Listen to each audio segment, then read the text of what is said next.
What up? Yelawolf. I'm here in Detroit at a local graph spot, Marshall, doing a cover piece for Vibe magazine.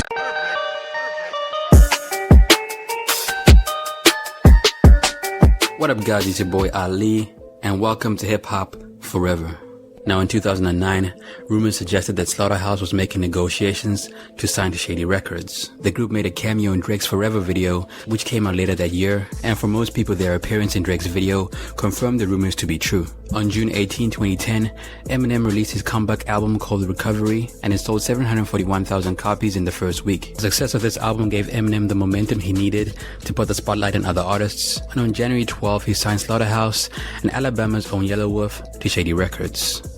Two-man stand, one's gotta go, one falls down to the ground, one walks down to the road. Now before Yelawolf signed to Eminem, he had already made a name for himself in the underground circuit. He started taking rap seriously in 2005. He appeared on Missy Elliott's The Road to Stardom in that year. However, he did not make it as far as he wanted to go and was eliminated. Losing that opportunity did not deter Yelawolf from pursuing his dreams to be a star. It made him stronger. In the same year, Yelawolf released an independent album called Creekwater and another project called Pissing in a Barrel of Bees. These projects helped Yelawolf develop a minor buzz. The attention he was getting caught the interest of a few record labels. However, despite having many options, he signed to Columbia Records in 2007. Yelawolf didn't have the best experience on Columbia Records due to the fact that he wasn't performing very well. He was soon dropped from the label and he had to start from scratch. Now after being dropped from a major, a lot of artists tend to drop less music because they don't know how to make that transition from major label to indie. However, Yelawolf didn't have this problem. He dropped 2 mixtapes right after his split with Columbia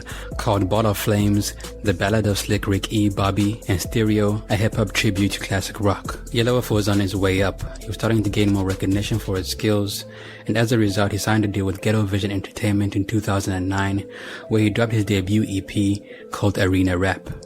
In 2010, Interscope Records signed Yelawolf, and the first project they released is a reworked version of Yelawolf's Trunk Music called Trunk Music 0 to 60. Interscope Records thought Yelawolf and Shady Records would make a great pairing. Yelawolf had always expressed interest in working with Eminem. He had grown up idolizing the Detroit rapper, and in January of 2011, Yelawolf got his childhood wish granted when he became an official member of Shady Records.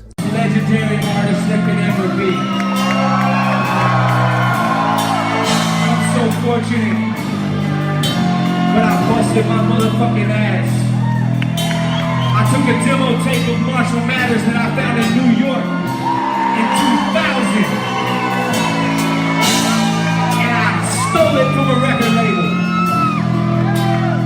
and I put it in a drawer in my house, and I held on to that motherfucking tape for 10 fucking years, and I said one day I'm gonna put this tape back in his hands. Eminem, Yelawolf, and Slaughterhouse appeared on the cover of the XXL magazine in 2011. For a moment in time, Shady Records 2.0 became a name spoken about in hip-hop circles. Shady 2.0, Slaughterhouse, and Yelawolf. Yelawolf was in the best position possible. He was signed to the biggest selling rap artist of all time, and he had the machine of Interscope behind him. However, Yelawolf has constantly said he did not like the way his projects were handled by the label. It appears there was a lot going on behind the scenes. So the question is, what happened to Yelawolf, and why did he leave the home of Eminem and Jimmy Iovine? I'm Eminem. Yeah, because nobody knows who you are. Label issues aside, Yelawolf had to deal with the pressure of being the first white rapper to ever sign to Eminem. On one hand, Yelawolf benefited from being signed to the biggest selling rap artist in the world. He grew his fan base far beyond his wildest dreams. He was able to drop some of his highest selling albums through Shady Records and Interscope, and after all is said and done, he is still in the game. But on the other hand, Eminem casted a long shadow, and a lot of people compared Yelawolf to Eminem not because of his skill level, but simply because he is white. Eminem groomed a few protégés during his rise to the top. Obi Trice comes to mind, and Cassius amongst others. He was always grooming somebody to be his successor, so when he signed Yelawolf and the general public found out that Yelawolf was white, a lot of people immediately assumed that Yelawolf was going to be the next Eminem. They thought his content would be like Eminem's, and that M was essentially passing the torch to a potential replacement. However, the simple fact remained, Yelawolf's content is different from M's. M's music is shock rap, it's satire, and at times it can be extremely introspective, whereas Yelawolf's music is darker and more country. It contains elements of shock rap too, but they are more subtle. Overall, I can understand why Yelawolf got compared to Eminem, but content-wise, they are totally different artists. In essence, Yelawolf benefited from being signed to Eminem because he expanded his fan base, but at the same time, he was constantly compared to the Detroit MC because they are both white. Now, Yelawolf did an interview in 2011 wherein he got to talk about the relationship between Shady Records and Interscope. He described Interscope as a promotional company that has money invested in Eminem and Shady Records, and their main purpose is to make the Eminem brand as big as possible. Yelawolf said he learned a lot from Interscope and Shady. He learned how to build a brand, how to cater to his fan base, and how to find quality artists. Yelawolf hoped to use the lessons that he learned to focus on his movement called Slamerican. There is Shady, and then there is Interscope. It's a big bank and then a blanketed promotional company to support that investment. That investment comes into Shady, and Shady blankets that with the co-sign of Marshall and all that comes with that, which is a lot. That's what I'm doing on a tiny scale. Introducing people to my circle, fan base, and brand.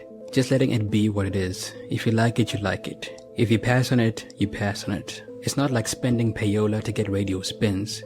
If your cardboard cutout is more noticeable than your music, then you need to rethink your music. Now, with the backing of Interscope Records and Shady, Yelawolf released his second studio album called Radioactive on November 21st, 2011.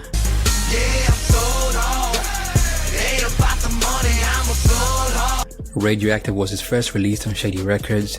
It debuted at number 27 on the Billboard 200 and sold 41,000 copies in its first week. One look at Radioactive's track list suggests that there were a lot of people involved on this project. Eminem produced a couple of tracks on the album, and he also made an appearance on a track called Throw It Up and In This World on the deluxe edition. Jim Johnson and the Justice League also produced a couple of tracks on the project, and as far as big name features go, Lil Jon, Kid Rock, Mystical, and Eminem were the main headliners. As a project, Radioactive is a lot more pop-friendly than Trunk Music. Trunk Music sounded a little bit more raw and hard, and that's probably because Yelawolf was able to record music without the guidance of a label. Now, Yelawolf got to speak about how Radioactive came to be in one of his interviews, and from the sounds of things, he had to purposely create a more pop-friendly album to please Interscope. Yelawolf created Radioactive to work on the radio. Songs like Hard White and Throw It Up were different from Yelawolf's traditional format, but he had certain obligations to the label, and he felt like he had to do everything in his power to make a hit. It appears Yelawolf got frustrated with Interscope Records because his singles were not being promoted, and as a result, Yelawolf started to feel unimportant. Radioactive, the last project I put out, was deliberately given to Interscope, and it was on a fucking silver platter, given to them to work. Radio Records. Purposefully, it was my attempt. These motherfuckers have given me one single in 11 months. I do not really understand where the importance is laying, and that's just me being real. There's a long list of artists that have spoken out about Interscope Records. Many of them don't like the way their projects were handled on the label, and it appears Yelawolf is no exception. Now, later in the interview, Yelawolf admits that he compromised his sound for radio spins. He knew that not all of his day one fans would understand his new position, but he knew that he would gain more fans if he switched up his sound. I fully compromised, but I let everyone know prior to doing Radioactive what I was doing. I was being honest with my fans. I was like, yeah, I'm letting people in. We're gonna do something more melodic. I mean, the album's called Radioactive, to be active on the radio. It was a purposeful shot for me, because I felt like I had a window to use. Oh, I can gain. I can pull more people in with this shit. I don't know what the fuck they're doing up there. Now in 2013, Yelawolf released a mixtape called Trunk Music Returns. On the song Rhyme Room featuring Raekwon and Killer Mike, he apologized to his fans for making a pop album. Clearly, Yelawolf did not like the way Radioactive turned out. In my opinion, Yelawolf's Radioactive was not bad at all. A lot of the times, fans do not want to see their favorite artists evolve, and as a result, a lot of artists keep making the same song repeatedly. Yelawolf made pop-friendly songs because he wanted to appeal to a wider audience. There's nothing wrong with the choice he made because every artist needs the space to grow, and sometimes growth cannot happen without trying new things. Now, following Radioactive, Yelawolf released a couple of experimental projects. He linked up with Travis Barker to put out an EP called Psycho White, and it was released through Travis Barker's LaSalle Records. Basically, you know, from day one, from the first day we hung out and were introduced to each other, we got into the studio. This is one of Yelawolf's most experimental projects to date. It combines unorthodox sounds and hard-hitting drums with gritty lyrics, and for the first time in a while, Yelawolf had creative freedom. There were no industry people telling him what to talk about or which beat to pick, so with the help of Travis, he was finally able to create the project that he truly wanted to make. In April 2015, Yelawolf released his third studio album called Love Story. The album debuted at number 3 on the Billboard 200 and sold 51,000 copies in the first week. Once again, Eminem helped to create the project. We're not best friends, we're actually enemies. But we're on the set of the best friend video, but we hate each other. You should still buy his album though, because the album is kind of cool. Him as a person, the album, it's dope. You should go buy it. He produced a couple of tracks and served as the album's executive producer. In my opinion, this project was Yelawolf's return to peak form. Radioactive had a lot of day one fans wondering why Yelawolf was trying to create radio hits, whereas on Love Story, Yelawolf made hits that didn't sound forced. Love Story is also responsible for 2 of Yelawolf's most popular songs. Best Friend, the 5th single off the album, is officially platinum in the US, and the other popular song called Till It's Gone is also platinum as well. Music aside, Yelawolf has been involved in his fair share of controversy. Now around this time, Yelawolf decided it was a good idea to advocate for the Confederate flag. He claimed it was a part of his upbringing and it was harmless, not taking into the fact that most people of color know that it symbolizes something completely different. So when Yelawolf decided to claim the flag, hip-hop got upset. However, after much deliberation, Yelawolf took back his stance on the flag and addressed it on a song called To Whom It May Concern. I grew up in the deep gutter, raised by wolves, church steeples in a single white mother. An interesting thing to note is that Eminem became less involved in Yelawolf's projects around this time. Maybe he was trying to steer clear of the massive car pileup that Yelawolf caused, or maybe he was working on new music. Either way, Yelawolf did not let that stop him from releasing new songs. Now in 2016, Shorty Fat passed away. He was a close friend of Yelawolf, and he lost his life when he was ejected from his car after it went over a guardrail, hit 2 trees, and caught on fire. Shorty's death had a huge impact on Yelawolf. He decided to get sober, he got his mental health sorted out, and he also started going by his government name, Michael Wayne Ether. Oh, and he also said he was no longer a part of Shady Records. He was joining a rap crew called Hieroglyphics. However, thankfully, Yelawolf came to his senses a few months later. Yelawolf released 2 other projects on Shady Records. His 4th album, called Trial by Fire, came out in 2017. That project was produced entirely by Yelawolf himself. It has a few big features. Juicy J and Travis Barker appeared on a song called Punk, and Kid Rock also lent his talents to Yella on a track called Get Mine. Trial by Fire was a very cohesive project. It's less country than Love Story and more emotional. I think Yelawolf executed this album with a vision in mind. He made sure to create a narrative that remains consistent throughout the album, and overall, this project showed the fans how far Yella has come as an artist. Trial by Fire was the calm before the storm, because in 2018, Yelawolf announced his departure from Shady Records. Yelawolf said Trunk Music 3 would be his last album on the label. Trunk Music 3 is my last album on Shady Records. 5 fucking albums on Shady Records. I feel blessed for that. Make some noise for Marshall Mathers.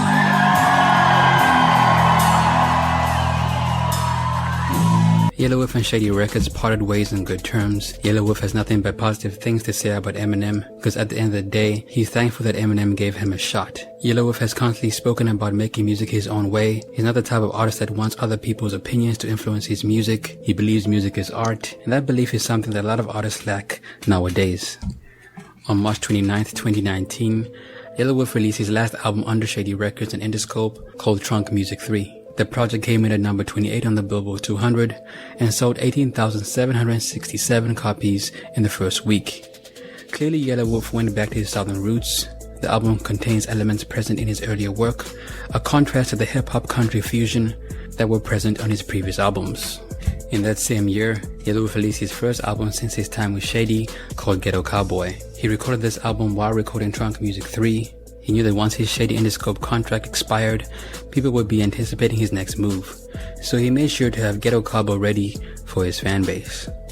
Now in 2012, Yelawolf started his own independent record label called Slamerican. He has a wide variety of artists on the label.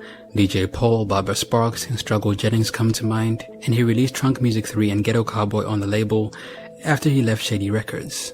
Yelawolf's Spotify page gets about 2 million monthly listeners. He's still doing his thing. He has a core fan base that will always come out to support him and his music. Yelawolf did not want to become the next Eminem. His style was a lot different from Marshall, so in essence it appears he's grateful for his time on Shady Records. However, now that he's off the label, he's glad that he's finally able to make the music that he truly wants to make. Now, Yelawolf and Royce da 5'9" had issues recently. Yelawolf apparently called a black man the N-word with no remorse. Royce heard what happened and demanded an explanation for what Yelawolf said. And he said that during this conversation, Yelawolf was using the N-word with the hard R and said, look, you know, you're going to have to just take that. But that's a story for another video. That's it for me, man. It's your boy Ali. What happened to Yelawolf in your opinion? Let me know down below. Also, if you have any video requests, be sure to let me know as well. Peace.